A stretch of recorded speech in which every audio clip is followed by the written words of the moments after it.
Amém, irmãos? Bom dia a todos. Graça e paz. Friozinho bom, né? Tava comentando com o irmão ali.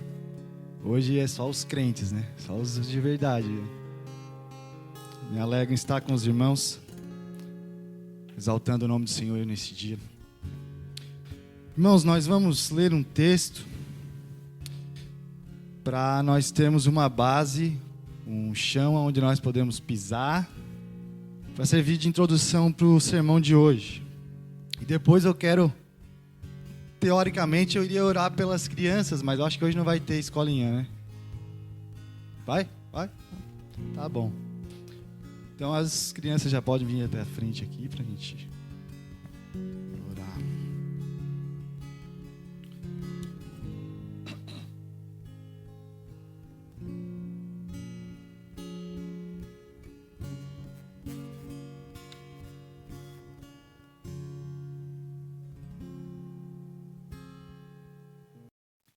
Amém. Romanos 8, 28. Os irmãos podem abrir aí. Romanos 8, 28. E sabemos que todas as coisas contribuem juntamente para o bem daqueles que amam a Deus, daqueles que são chamados segundo o seu propósito. Oremos.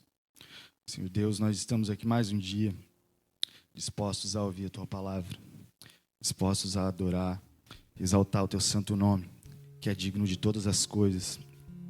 Nós sabemos que do Senhor vem o entendimento, do Senhor vem o conhecimento, do Senhor vem a sabedoria. Por isso, nesse momento, nós queremos suplicar, rogar para que o Senhor venha abrir nossos olhos, os nossos ouvidos, para que nós possamos ter o discernimento da Tua palavra. Do mesmo modo, eu peço pela vida das crianças, que o Senhor venha agir através dos professores ali, para que essas crianças recebam a Tua palavra de forma mais acessível. É o que nós te pedimos em nome de Jesus. Amém. Os irmãos podem se assentar. Pois bem. Irmãos, a carta aos Romanos não é uma carta comum como qualquer outra carta. Eu digo isso porque a intenção do autor vai muito mais além do que simplesmente instruir, exortar ou encorajar a igreja.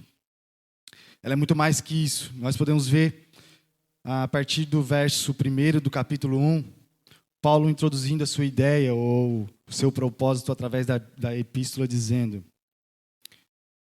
Paulo, servo de Cristo, chamado para apóstolo, separado para o evangelho de Deus.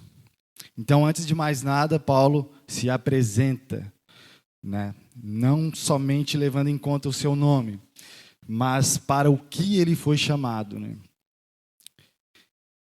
E a resposta sobre quem Paulo é simplesmente dizer: quem é Paulo?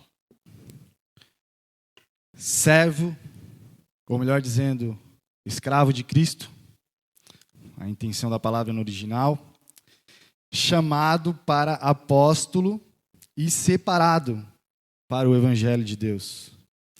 Nós vemos também a necessidade da sua declaração não somente para demonstrar um cargo ou uma posição espiritual ou qualquer coisa do tipo, mas para deixar evidente a autoridade que esse homem tem diante daquilo que ele vai falar. Ele não é qualquer um, ele está falando sobre o evangelho e ele foi chamado para isso. Deus o separou para isso. Então, como eu já disse, não é uma carta comum. Primeiro porque ela é o próprio evangelho. O próprio evangelho entregue de forma simples e ao mesmo tempo muito profunda. Não é qualquer um que conhece o evangelho do modo correto. Só aqueles que o Senhor revela. Segundo, porque ela destrói toda e quanto é ideia sobre acepções de pessoas. Essa carta traz a certeza e a ênfase de que o evangelho é para todas as pessoas. Por isso ele diz no capítulo 1, no verso 13 assim: Não quero, porém, irmãos, que ignoreis que muitas vezes propus de ter convosco, mas até agora tenho sido impedido, mas também ter entre vós algum fruto, como também entre os demais gentios. Nós vemos aqui que o desejo do apóstolo Paulo de colher frutos não é limitado, não é somente para os judeus, os quais receberam o evangelho noutrora, mas ele quer contemplar a grandeza de Deus através do evangelho entregue a todo tipo de pessoa, tribo, raça, povo e nação. É sobre isso que ele diz e declara no verso 16 do capítulo 1. Porque não me envergonho do evangelho de Cristo, pois é poder de Deus para a salvação de todo aquele que crê. Primeiro do judeu e depois também do grego. E no decorrer da carta nós podemos aprender sobre a revelação de Deus através das coisas criadas, inclusive em nossas consciências, e isso nos torna inculpáveis quanto à nossa incredulidade. Lá em Romanos 1, 18 e 20. Nós vamos aprender sobre o pendor da carne que nos leva à morte em Romanos capítulo 8, no verso 6. Nós vamos aprender sobre o fato de nossa carne não habitar bem algum e isso nos influencia. E o bem que nós queremos fazer, nós não fazemos. Mas o mal que nós não queremos fazer, isso nós fazemos. Lá em Romanos 7, do 18 ao 21, vai falar sobre isso. Então, agora, miserável que somos, o que restará de nós? Quem nos livrará do corpo dessa morte? Ou, nos livrando do corpo dessa morte, quem nos preservará até o último dia? Aí fica a questão. A resposta está no Evangelho. A resposta disso está no Evangelho. E eu quero usar a corrente de ouro hoje para, primeiro, explicar como o Evangelho funciona e, segundo, o resultado do Evangelho. Então, nós vamos ler a corrente de ouro agora, meus irmãos. Romanos 8, 29, o verso após o primeiro que a gente leu.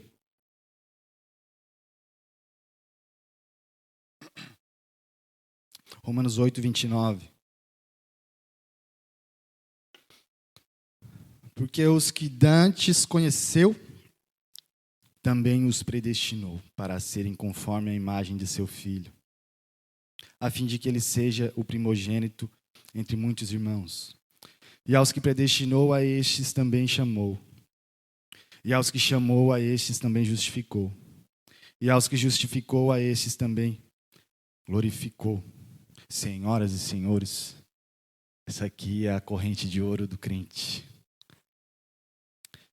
E hoje nós vamos nos deliciar dela. Nós vamos apreciar cada elo dessa corrente hoje. Inteiro. Vamos começar pelo primeiro elo. A palavra conhecer.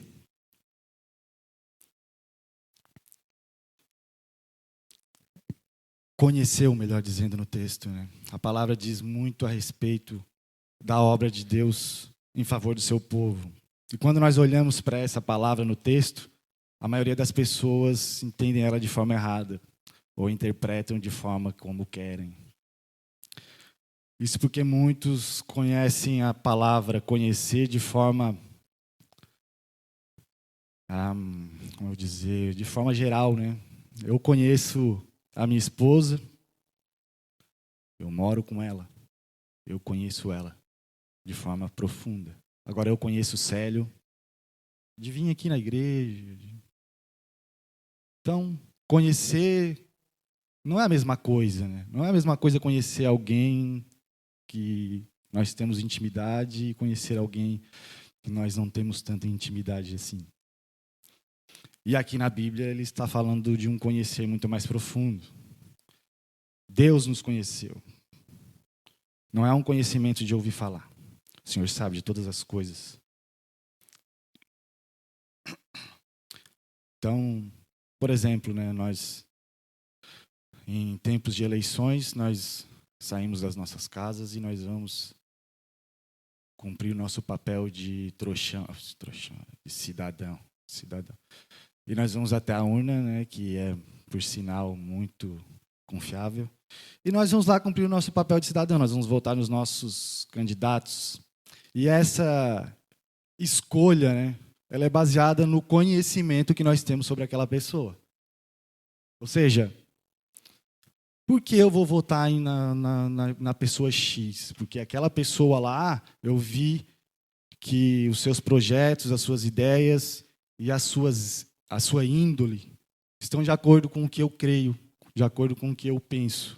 Então eu escolho aquela pessoa para representar a minha cidade, o meu país, que seja. Não é assim que nós escolhemos as pessoas. Não é assim que nós escolhemos com base no nosso conhecimento limitado. Qual é o nosso conhecimento limitado? Neste caso, é uma eleição baseada em méritos. Nós escolhemos porque nós vimos algo específico que me convém, que eu gosto, que, enfim. Assim é a nossa percepção de escolhas. Deve-se ser digno de ser escolhido. É assim que funciona na nossa percepção. E associar esse tipo de conhecimento com o mesmo conhecimento de Deus é, no mínimo, antibíblico. Mas é mais do que isso, é ridículo. É impossível nós contemplarmos o capítulo 11 de Romanos, por exemplo, sobre onde diz a profundidade da riqueza, por exemplo. É impossível nós contemplarmos a profundidade da riqueza do apóstolo Paulo. Onde ele diz assim: ó profundidade das riquezas, tanto da sabedoria como do conhecimento de Deus. Quão insondáveis são os seus juízos e quão inescrutáveis os seus caminhos. Porque quem compreendeu a mente do Senhor? Ou quem foi o seu conselheiro? E agora?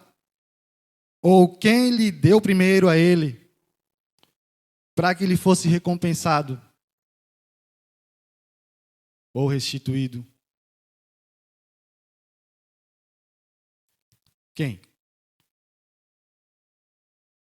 A resposta é ninguém. Ninguém deu algo a ele, ninguém ofereceu algo a ele, ninguém ofereceu o seu projeto, ninguém contou as suas ideias, ninguém fez nada disso. Por que ninguém fez isso? Mesmo que fizesse isso, e ele visse lá, fulano viu, fulano fez, e eu vi, não poderíamos contemplar Romanos capítulo 11. Não poderíamos contemplar a profundidade da riqueza. Por quê? O verso 35 diz, verso 36, aliás, porque dele e por ele e para ele são o quê? Todas as coisas. O que é todas as coisas? É tudo. Glória, pois, a ele eternamente. Amém. É impossível contemplarmos a profundidade da riqueza. Não tem outro jeito. Se nós não atribuímos tudo a Deus. 100% a Deus. 1% a nós não é mais 100% a Deus. Acabou a profundidade da riqueza. Acabou o evangelho.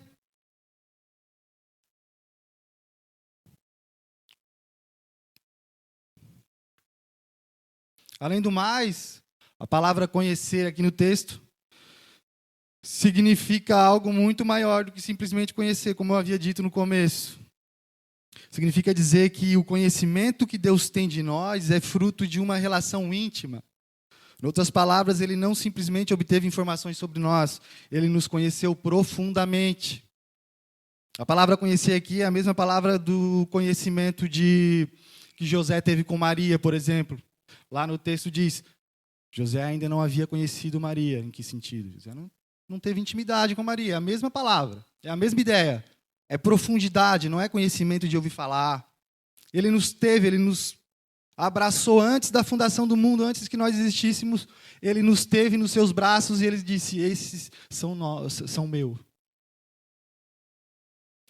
Ou seja, a palavra conhecer está ligada com o verso anterior que eu acabei de ler no começo, que eu falei para os irmãos para nós ler e termos como base, de Romanos 8, 28, que diz: E sabemos que todas as coisas contribuem juntamente para o bem daqueles que amam a Deus, daqueles que são chamados segundo o seu propósito. A palavra conhecer está ligada com o propósito de Deus. Conheceu, predestinou, o elo, todos os elos da corrente que nós acabamos de ler, a corrente de ouro do crente, o nosso bem precioso.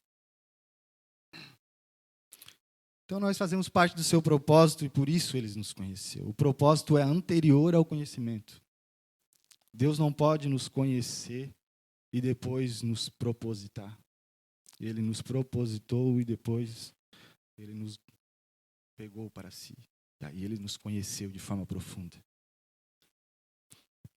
Vemos também a relação com o livro de Efésios, no capítulo 1, no verso 3. Diz assim, ó: Bendito Deus e Pai de nosso Senhor Jesus Cristo, o qual nos abençoou com todas as bênçãos espirituais nos lugares celestiais em Cristo, como também nos elegeu nele antes da fundação do mundo. Ou seja, o conhecimento de Deus está baseado não em outro, mas nele mesmo. Não é em nós, mas segundo o beneplácito da sua vontade, segundo ele. O próximo elo da corrente é a palavra predestinou. O que Paulo está se referindo com essa palavra, a palavra predestinou? A resposta é exatamente o que ela significa. Exatamente o que ela quer dizer por si só. Significa dizer que o Senhor determinou com antecedência o destino do seu povo. É isso que significa a palavra predestinou. O destino da humanidade seria a morte. E o Senhor transforma a morte em vida, nos adotando como filhos por Jesus Cristo, o seu povo. Veja novamente Efésios capítulo 1, no verso 3. Bendito Deus e Pai de nosso Senhor Jesus Cristo, o qual nos abençoou com todas as bênçãos espirituais nos lugares celestiais, em Cristo. Como também nos elegeu nele, antes da fundação do mundo, para que fôssemos santos e irrepreensíveis diante dele em amor. E nos predestinou para filhos de adoção por Jesus Cristo, para si nele, segundo o beneplácito da sua vontade, para o louvor da sua para o louvor da sua glória, para o louvor da glória de sua graça, pelo qual nos fez agradáveis a si no amado. Próximo elo da corrente, a palavra chamou. O chamado de Deus é gritante para toda a humanidade que pecou contra Deus por conta do pecado. E muitos são chamados.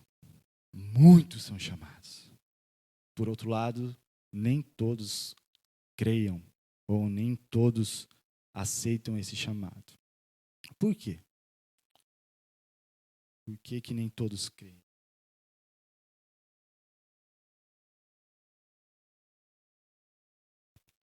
A resposta é porque muitos são chamados, mas poucos são os escolhidos. É o que vai nos ensinar a parábola das bodas do filho do rei.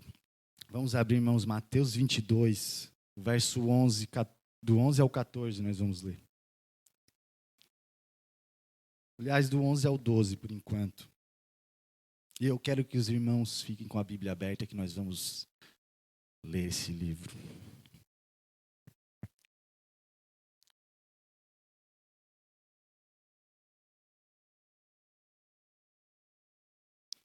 Mateus 22, não é o verso 11, não, é o verso 1.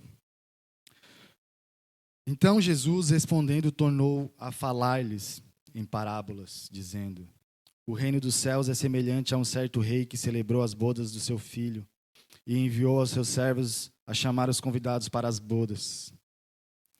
E esses não quiseram vir. Depois enviou outros servos, dizendo: Dizei aos convidados: Eis que tenho o meu jantar preparado, os meus bois e cevados já mortos, e tudo já pronto. Vinde às bodas. Eles, porém, não fazendo caso, foram um para o seu campo, outro para o seu negócio. E os outros, apoderando-se dos servos, os ultrajaram e mataram. E o rei, tendo notícia disto, colerizou-se e enviando os seus exércitos, destruiu aqueles homicidas e incendiou as suas cidades. Então diz os servos: as bodas, na verdade, estão preparadas, mas os convidados não eram dignos. E depois as saídas dos caminhos, e convidai para as bodas a todos os que encontrardes.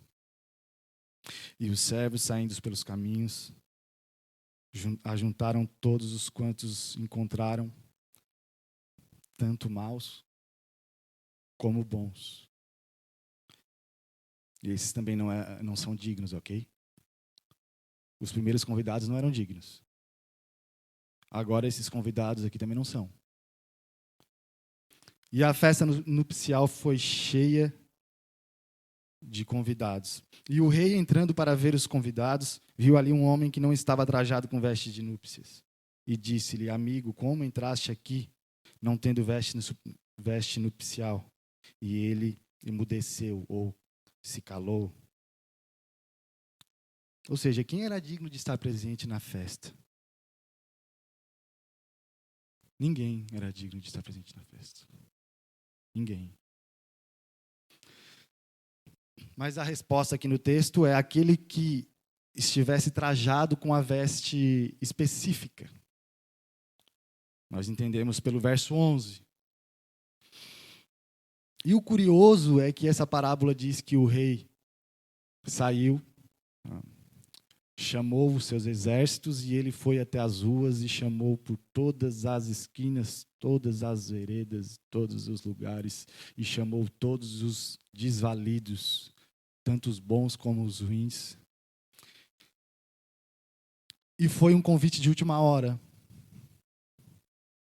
Ninguém tinha tempo suficiente para escolher as suas vestes. Eles simplesmente foram. Eles ouviram e foram.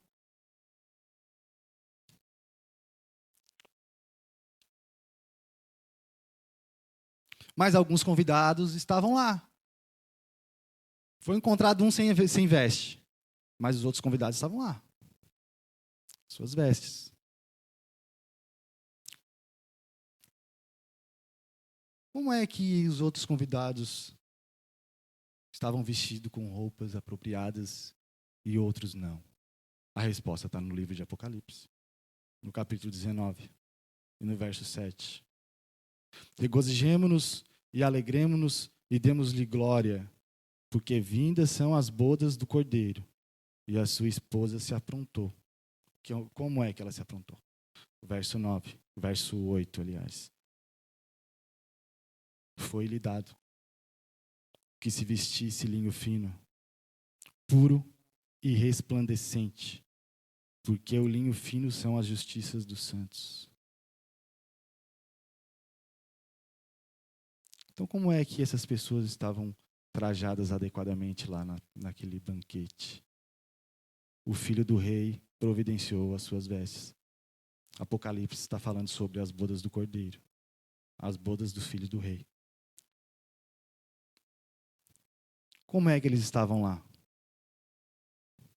Desfrutando do banquete, sentado à mesa, indignos de serem convidados, nas suas mentes, nas suas percepções, mas o Senhor os colocou lá.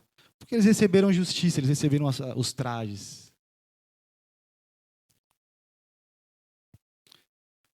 Mas tinha alguém que não estava vestido com a veste adequada. Por que não estava vestido com a veste adequada? A resposta está no verso 14. Porque muitos são chamados e poucos escolhidos. Porque muitos recebem as vestes e outros não. Se ninguém recebesse as vestes, ninguém estaria lá. Mas o Senhor é bom e providencia as vestes para os que são dele. E cabe a mim, irmãos, destacar muito bem destacado, trazer muito bem enfatizado, olhando para os olhos dos irmãos que saíram de suas casas hoje, no frio, na chuva, e estão aqui, que vocês receberam as vestes, vocês foram chamados e vocês foram escolhidos. Vocês receberam essas vestes, se de fato creram. Se de fato creram.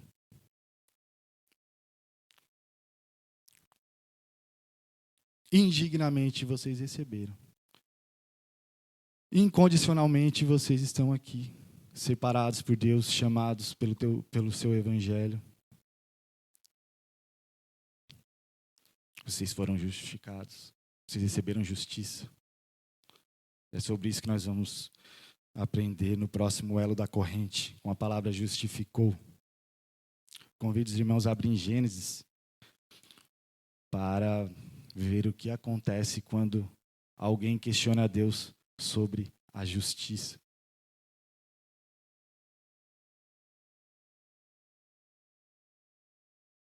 No livro de Gênesis, capítulo 18, no verso 20.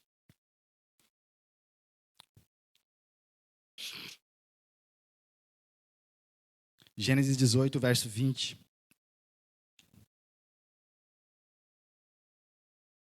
Disse mais o Senhor: porquanto o clamor de Sodoma e Gomorra se tem sido multiplicado, e porquanto seu pecado se tem agravado muito, descerei agora e verei se com efeito tem praticado segundo o seu clamor, que é vindo até mim, e se não, sabê-lo-ei. Então viraram aqueles homens os rostos dali e foram-se para Sodoma.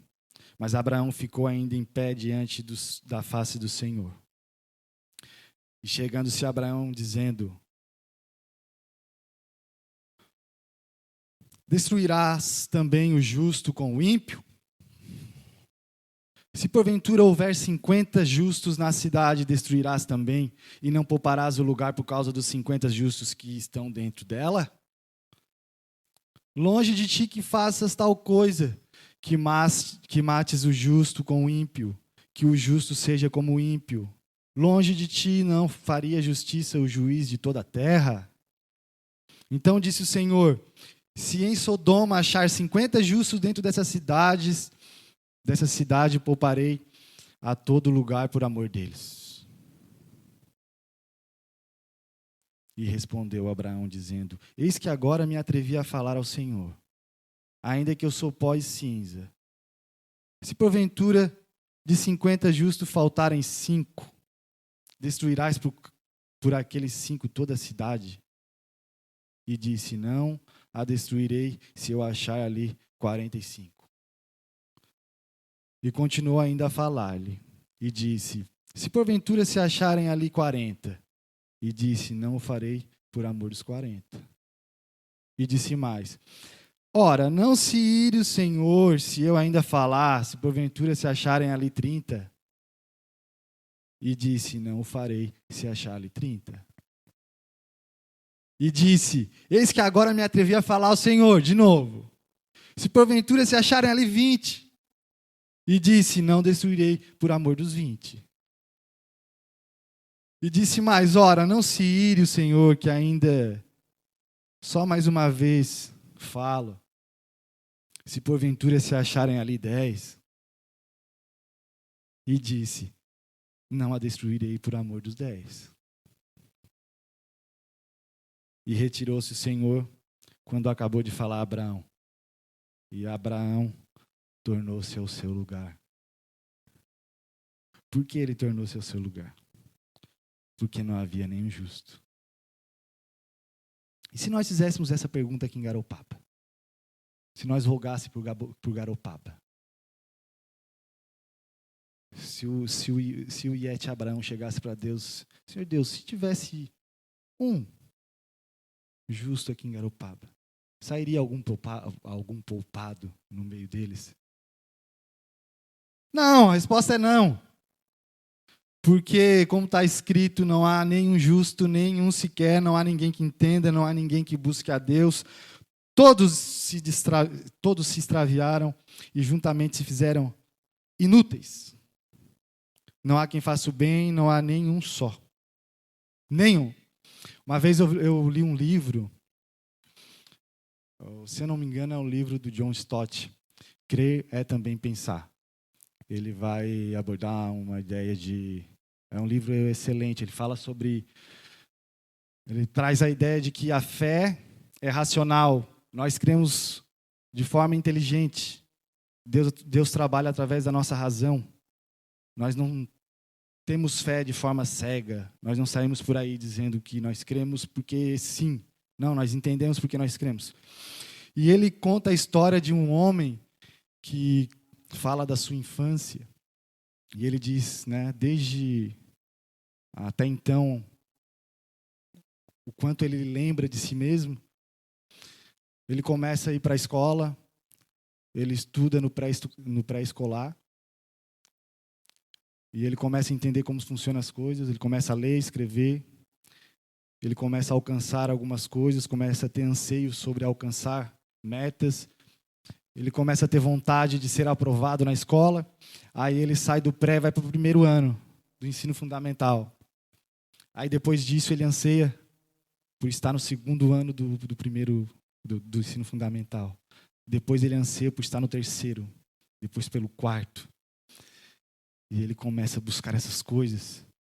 Ele começa a obter esses tipos de justiça. Ele diz assim, uma das frases dele. Ele começa a achar importante as suas aprovações. E ele diz assim, se eu me empenhar, eu consigo. E eu receberei o que me é justo. E ele vai indo, ele se forma no ensino fundamental, depois no ensino médio. Aí depois que ele se forma, ele olha para si, ele pensa, eu preciso fazer uma faculdade. Aí ele faz faculdade e ele estuda durante anos fazendo faculdade. E ele se forma na faculdade, ele faz doutorado e ele se forma e ele se torna um homem muito bem sucedido. E aí ele olha para dentro de si, ele pensa, agora está tudo certo, eu preciso casar. Aí ele casa. Depois de casar, ele olha para dentro de si, ele pensa, eu preciso ter filhos. Aí ele vai lá e tem filhos. A quantidade de filhos que ele queria ter, ele teve. Depois de ter os filhos cresceram. E ele pensou, eu preciso de netos também. Eu preciso de netos. Aí ele chega para os filhos e começa a conversar com eles e diz assim, tá na hora de fazer um neto aí. Assim, aí ele começa a querer isso, a ansiar por isso, e ele tem os netos. Os netos crescem. E agora ele se vê idoso, muito velho, com poucos anos de vida, com um vazio enorme dentro do coração dele.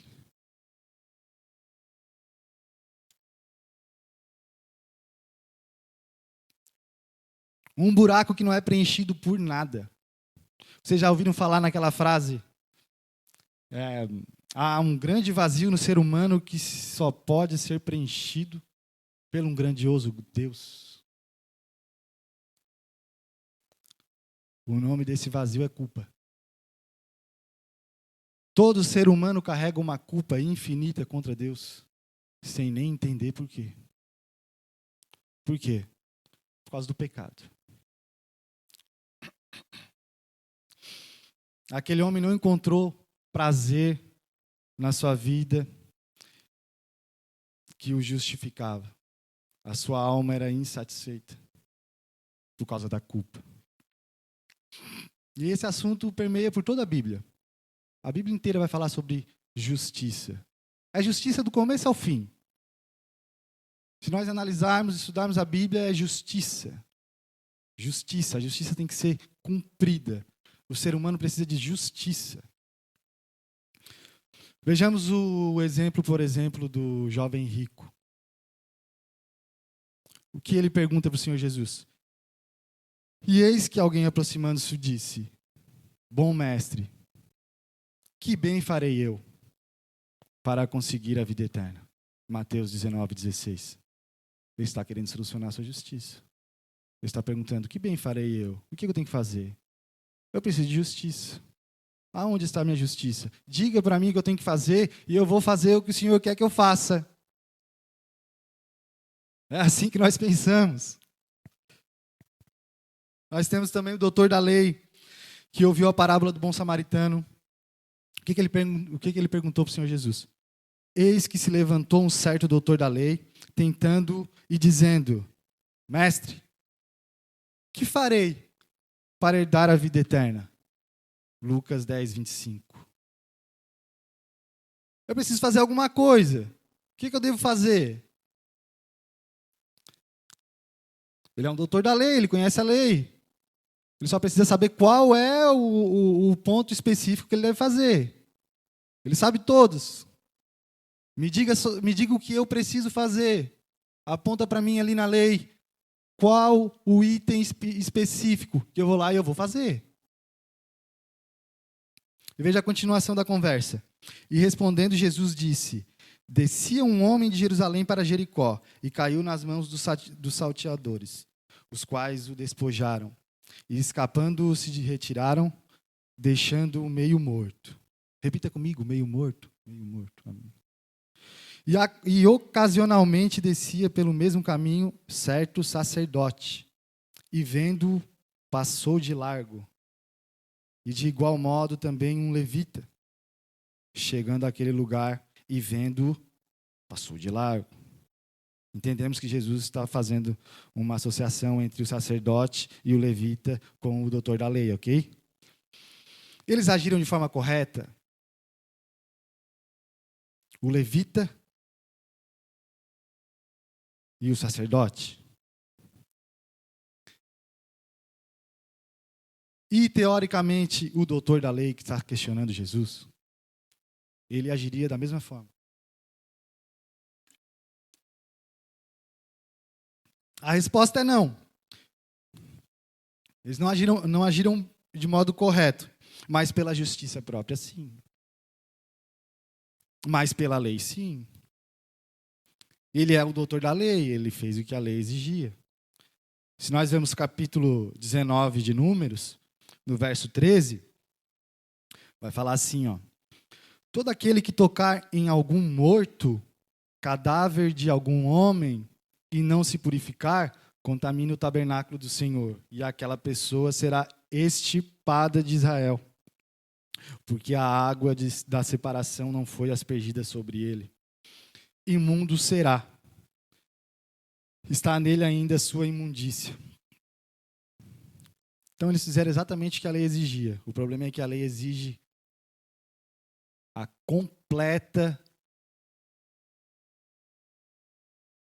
o completo cumprimento da lei. A lei não exige somente um item. A lei exige todos os itens da lei. E se vocês não cumprirem um item da lei, a lei vai dizer: inútil. Você é inútil. E em suma, o que o Senhor Jesus está querendo dizer é: as suas práticas são inúteis diante de mim para a justificação.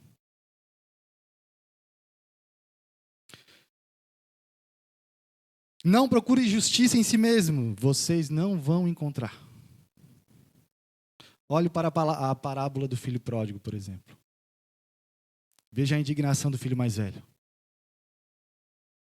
Eis que te sirvo há tantos anos, sem nunca transgredir o teu mandamento, e nunca me deste um cabrito para alegrar-me com os meus amigos.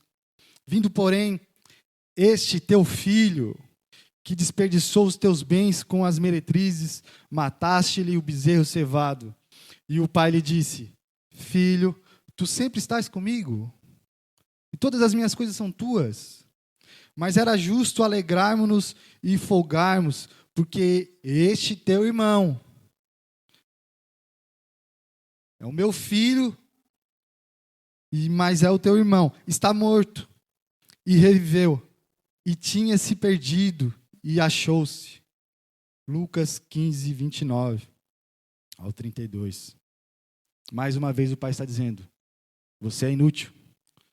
Sua justiça é inútil. Você quer ser justificado por causa do que você faz. Eu justifico por causa do que eu faço. Você quer justiça?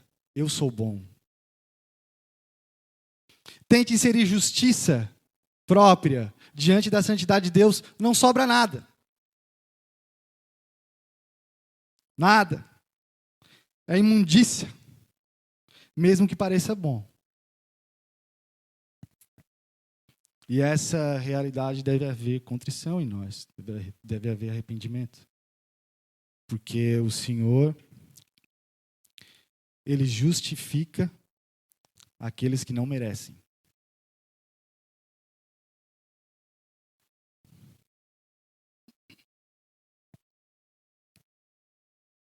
Não há nada que nós podemos fazer. Nada. O Evangelho é isso. O Evangelho é dizer, você não pode fazer nada. Nada. E eu tenho um problema maior. Tudo que você fez trouxe mais problema para ti. Desde quando tu nasceu.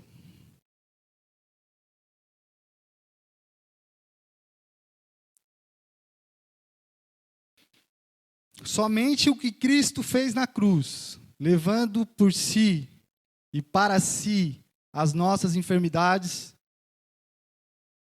satisfazendo a ira de Deus, é suficiente para nos fazer justiça.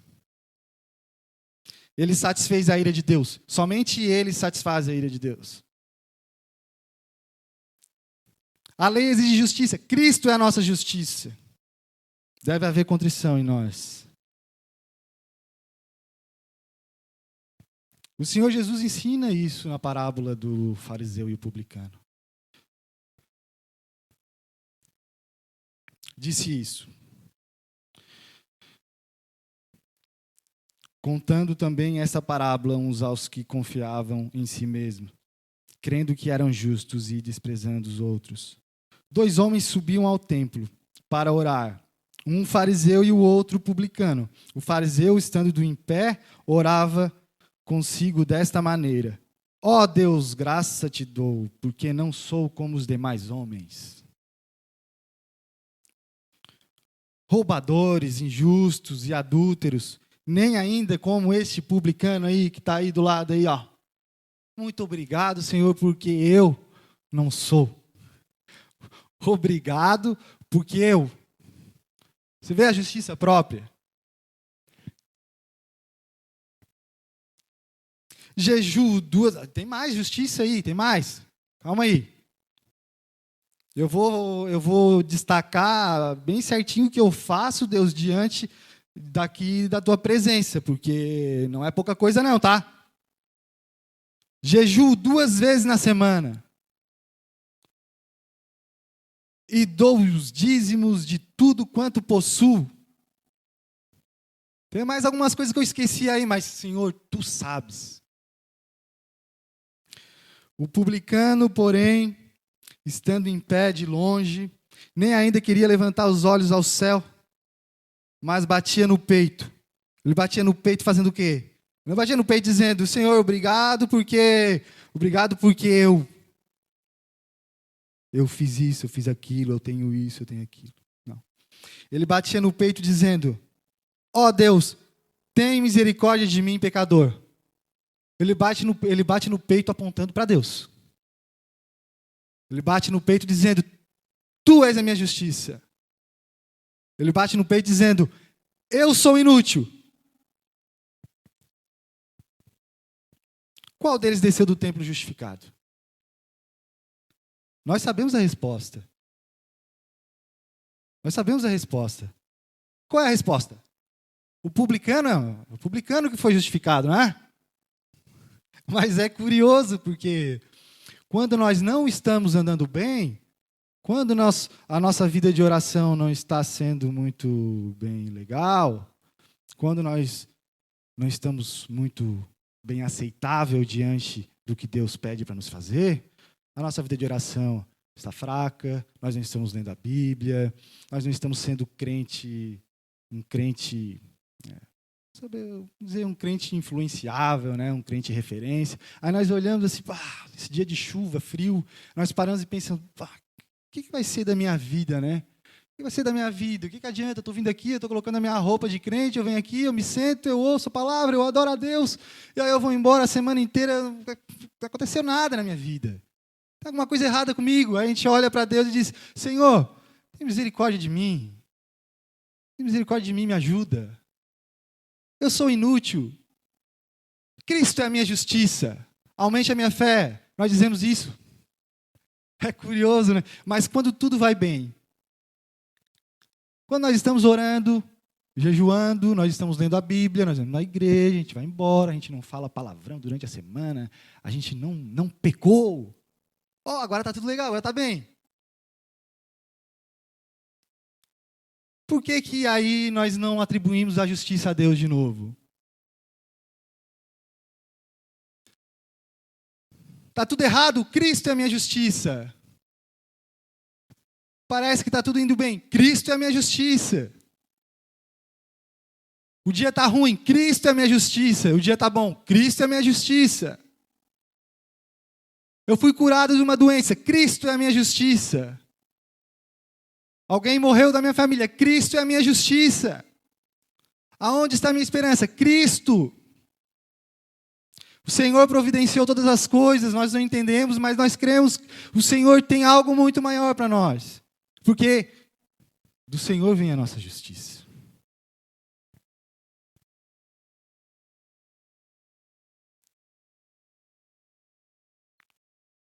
Mas sabe por que nós não pensamos isso?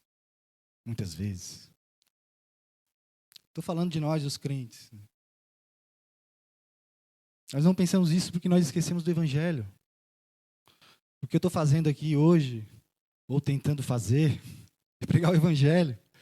Nós começamos a ler o livro do Paul Washer, e aí a gente se reúne nas quarta-feiras, e daí, esse livro aqui é um livro evangelístico, é um livro bom para evangelizar, então a gente vai ficar aqui só pegando a teoria dele, nós vamos sair para a rua, vamos sair no nosso trabalho, na sociedade, nós vamos dizer assim, o Evangelho é isso, para você crer. Creia no Evangelho, você será salvo, Cristo é a tua justiça. O Evangelho é para nós. Nós esquecemos do Evangelho.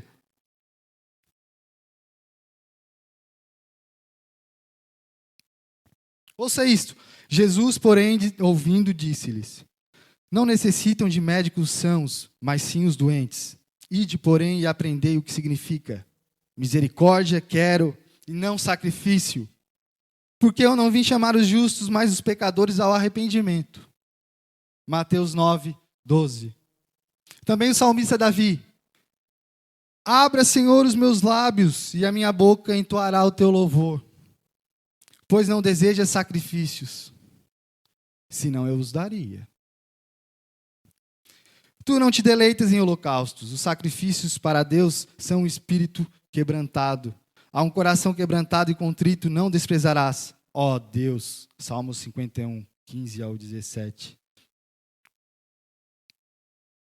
Aí o Senhor Jesus termina a parábola dizendo: digo-vos que este desceu justificado para sua casa, e não aquele. Por quê? Porque qualquer que a si mesmo se exalta será humilhado, e qualquer que a si mesmo se humilha será exaltado. Lucas 18, verso 14. Do Senhor vem a justiça do começo ao fim. Tendo por certo isto mesmo, que aquele que em vós começou a boa obra, a aperfeiçoará até o dia de Jesus Cristo. Não é de se admirar quando o apóstolo Paulo diz isso. Não é de se admirar. Olhe para a corrente de ouro. Olhe para a corrente de ouro.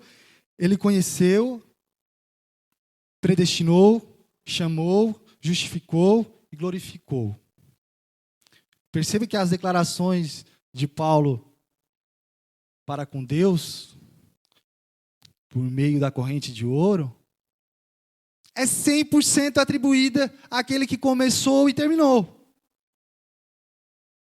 Ele sabe que ele começa, e porque ele começou, porque ele quis, e porque ele começou, aí ele termina.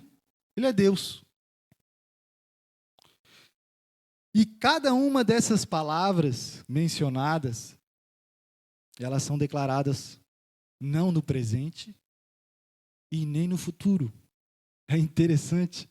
Ele não declara as palavras, ele não diz assim, aos que ele conhece, ele predestina, ele chama, ele não fala assim. Ele também não fala aos que conhecerá, predestinará e chamará. Ele não fala assim. Ele fala como se fosse no passado. Vocês já pararam para pensar nessa passagem aqui? Por que ele fala como se fosse no passado? Aos que conheceu, predestinou.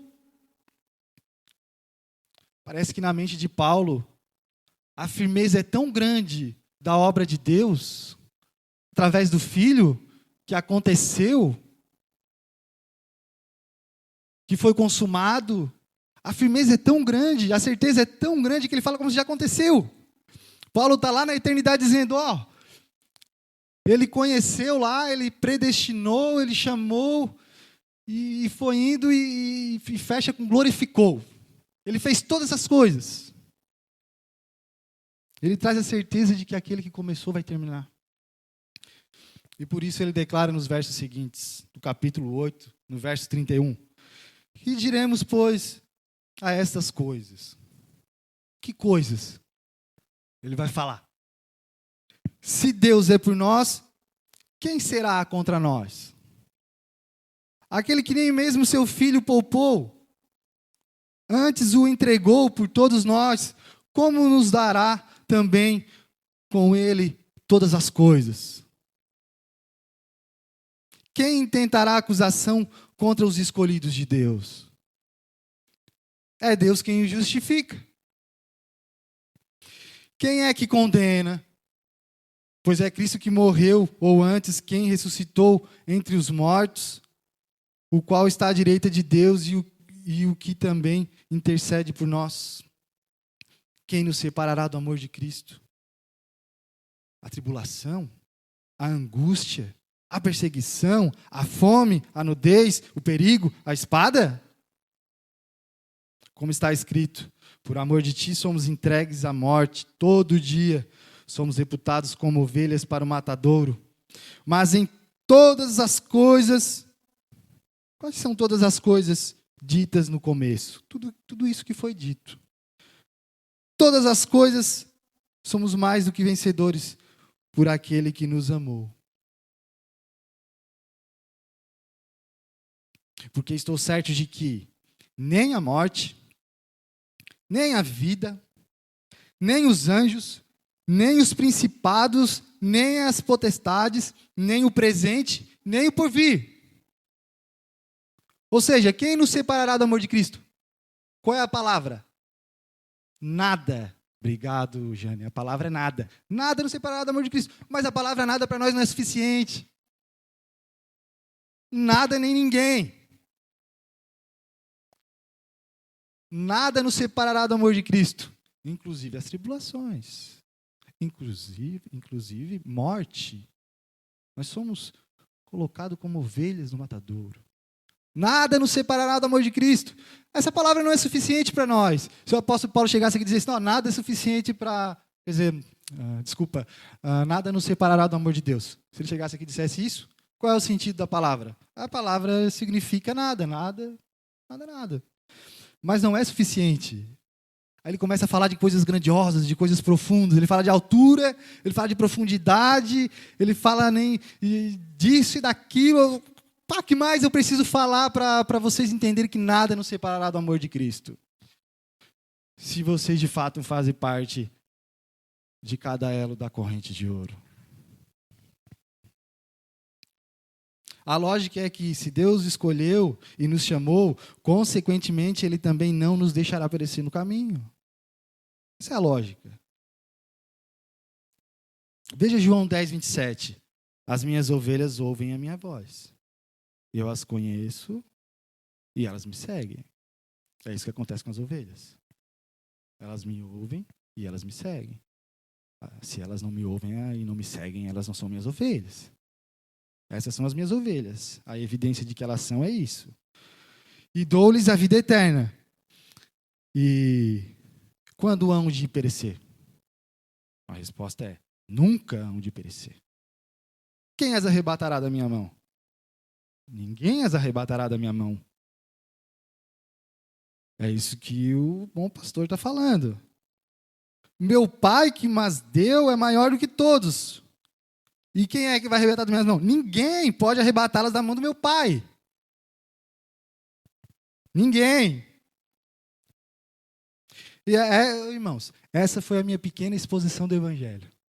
Hoje. Foi o que eu tentei fazer. E agora eu vou finalizar mencionando sobre questões que vocês fizeram aí para vocês aí, ó, enquanto eu falava. Vocês fizeram algumas questões aí sobre o Evangelho. Assim, mas ele está falando tudo isso. Cristo é a nossa justiça, mas nós precisamos fazer alguma coisa. Nós somos crentes. Nós precisamos buscar santidade. Isso não é o Evangelho. O Evangelho não é isso. Isso é o resultado do Evangelho. O Evangelho faz isso em nós. Por isso nós fazemos. Cristo é a nossa justiça. Esse é o Evangelho. Eu creio no Evangelho, então eu faço. É o resultado dele. Vejamos Romanos 6, no verso 1. Que diremos, pois? Permaneceremos no pecado para que a graça abunde? De modo nenhum. Nós que estamos mortos para o pecado, como viveremos ainda nele? De sorte que fomos sepultados com ele pelo batismo na morte, para que, como Cristo foi ressuscitado dentre os mortos pela glória do Pai, assim andemos também em novidade de vida. Porque se somos plantados juntamente com ele na semelhança de sua morte, também seremos da sua ressurreição. Sabendo isto, que o nosso homem velho foi com ele crucificado, para que o corpo do pecado seja desfeito, para que não servimos mais o pecado. Porque aquele que está morto está justificado do pecado. Ora, se já morremos com Cristo, cremos que também com ele viveremos, sabendo que, tendo sido Cristo ressuscitado dentre os mortos, já não morre, a morte não tem mais domínio sobre ele. Pois quanto ao ter morrido de uma vez, morreu para o pecado, mas quanto a viver, vive para Deus. Assim também vós considerai-vos certamente mortos para o pecado, mas vivos para Deus, em Cristo Jesus nosso Senhor. Não reine, portanto, o pecado com o vosso corpo mortal, para lhe obedecer em suas consciências. Nem tampouco apresentei os vossos membros ao pecado por instrumento de iniquidade, mas apresentai-vos a Deus como vivos dentre mortos, e os vossos membros a Deus como instrumentos de justiça. Porque o pecado não terá domínio sobre vós, pois não estáis debaixo da lei, mas debaixo da graça. Por quê? Pecaremos porque não estamos debaixo da lei, mas debaixo da graça? De modo nenhum. Não sabeis vós que quem vos apresentardes por servos para lhe obedecer, sois servos daquele a quem obedeceis, ou do pecado para a morte, ou da obediência para a justiça? Mas graças a Deus que, tendo sido servos do pecado, obedecesses de coração a forma de doutrina a que fostes entregues. E libertados do pecado, foste feitos servos da justiça. Falo como homem pela fraqueza da vossa carne, pois que assim como apresentastes os vossos membros para servirem à imundícia e à maldade para a maldade, assim apresentai agora os vossos membros para servirem à justiça para a santificação. Porque quando éreis servos do pecado, estáveis livres da justiça. E que fruto tinhais, então, das coisas de que agora vos envergonhais? Porque o fim delas é a morte. Mas agora, libertados do pecado e feitos servos de Deus, tendes o vosso fruto para a santificação e por vida eterna. Também João 15, 16. Não me escolhestes a mim, mas eu vos escolhi a vós e vos nomeei para que vades e deis frutos. E o vosso fruto permaneça, a fim de que tudo quanto em meu nome pedides, o Pai, ao Pai ele vos conceda. Judas 1, verso 21. Conservai-vos a vós no amor de Deus, esperando a misericórdia do nosso Senhor Jesus Cristo, para a vida eterna. E epiedai-vos de alguns, usando discernimento. E salvai alguns com temor, arrebatando-os do fogo, odiando até a túnica manchada da carne. Ora, aquele que é poderoso para vos guardar de tropeçar e apresentar-vos irrepreensíveis com alegria perante a sua glória, ao Deus único, sábio, Salvador nosso, seja glória e majestade, domínio e poder, agora e para todos sempre. Amém. Estejamos convictos de que o Senhor tem uma obra na qual nós fazemos parte. E Ele é fiel para começar e terminar. 2. Cristo é a nossa justiça. Mais uma vez, Cristo é a nossa justiça. Se nós tirarmos a justiça do mérito de Cristo, nós perdemos o Evangelho. Nós precisamos ler o Evangelho de novo. Nós precisamos ler o Evangelho todos os dias. É preciso ser pregado o Evangelho sempre que possível. 3. Nada nos separará do amor de Deus. 4. Operemos a nossa salvação com temor e tremor, porque Deus é o que opera em nós, tanto o querer como o efetuar, segundo a sua boa vontade. Amém. Nós precisamos ter paz com Deus. Como é que nós temos paz com Deus? Tendo sido, pois, justificados mediante a fé, temos paz com Deus por Cristo Jesus. Cristo é a nossa justiça, Cristo nos justifica. E aí nós temos paz com Deus. Nós podemos ser bem-sucedidos, nós podemos ter tudo que nós queremos, nós podemos ter uma família muito bem estruturada, nós podemos ter um carro bom, uma casa boa, não estar doente. Está tudo legal. Mas nós estamos em paz com Deus. Só existe uma forma de estar em paz com Deus: justiça. Justiça paga a culpa. Somente a justiça paga a culpa. Senhor Deus, nós somos gratos pela justiça. Somos gratos pelo Cordeiro que foi entregue. Derramou o seu sangue, foi morto, satisfez a ira divina, rasgou o véu, nos redimiu, nos salvou, nos tornou filhos diante de Ti em amor e nos chamou para ser servo.